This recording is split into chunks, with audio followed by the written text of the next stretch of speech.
احمد بن طولون کس زمانے میں مصر کے حاکم تھے؟ اس سے پہلے وہ معروف ترکی بادشاہ طولون کے پاس رہتے تھے اور طولون نے انہیں اپنا بیٹا بنا لیا تھا۔ اسی دوران یہ واقعہ پیش آیا کہ طولون نے انہیں کسی کام سے دارالامارہ بھیجا۔ وہاں انہوں نے بادشاہ کی ایک کنیز کو محل کے کسی خادم کے ساتھ بے حیائی میں مبتلا پایا۔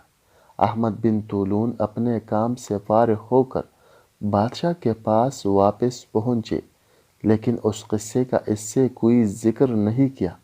ادھر کنیز کو یہ یقین ہو گیا کہ ابن طولون بادشاہ سے ضرور میری شکایت کریں گے، اس لیے اس نے یہ حرکت کی کہ طولون کے پاس جا کر احمد بن طولون کی شکایت کر دی کہ وہ ابھی میرے پاس آئے تھے اور مجھے بے حیائی پر آمادہ کرنا چاہتے تھے۔ کنیز نے شکایت اس انداز سے کی کہ بادشاہ اس سے بہت متاثر ہوا۔ اس نے فوراً احمد بن طولون کو بلوایا اور کنیز کی شکایت کا زبانی طور پر تو کچھ ذکر نہیں کیا، البتہ ایک مہر شدہ خط ان کے حوالے کر دیا اور حکم دیا کہ یہ خط فلاں امیر کے پاس پہنچا دو۔ خط میں یہ لکھا تھا کہ جو شخص یہ خط تمہارے پاس لا رہا ہے اسے فوراً گرفتار کر کے قتل کر دو اور اس کا سر میرے پاس بھیج دو۔ احمد بن طولون کو ادنا وہم بھی نہ تھا کہ ان کے خلاف سازش ہو چکی تھی۔ وہ خط لے کر روانہ ہوئے، راستے میں اسی کنیز سے ملاقات ہو گئی۔ کنیز یہ چاہتی تھی کہ بادشاہ احمد بن طولون کو مجھ سے باتیں کرتے ہوئے دیکھ لے تاکہ اسے یقین ہو جائے کہ میری شکایت درست تھی۔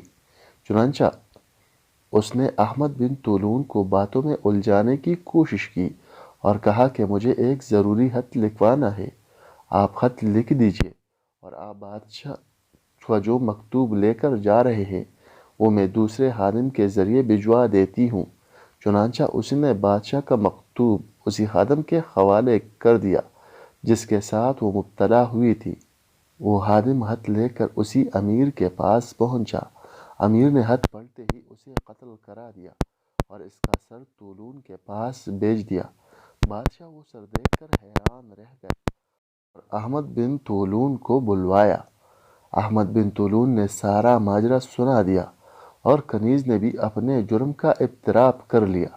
اس دن کے بعد سے بادشاہ کی نظر میں احمد بن طولون کی وقت دو چند ہو گئی اور اس نے وصیت کی کہ میرے بعد ان کو بادشاہ بنایا جائے۔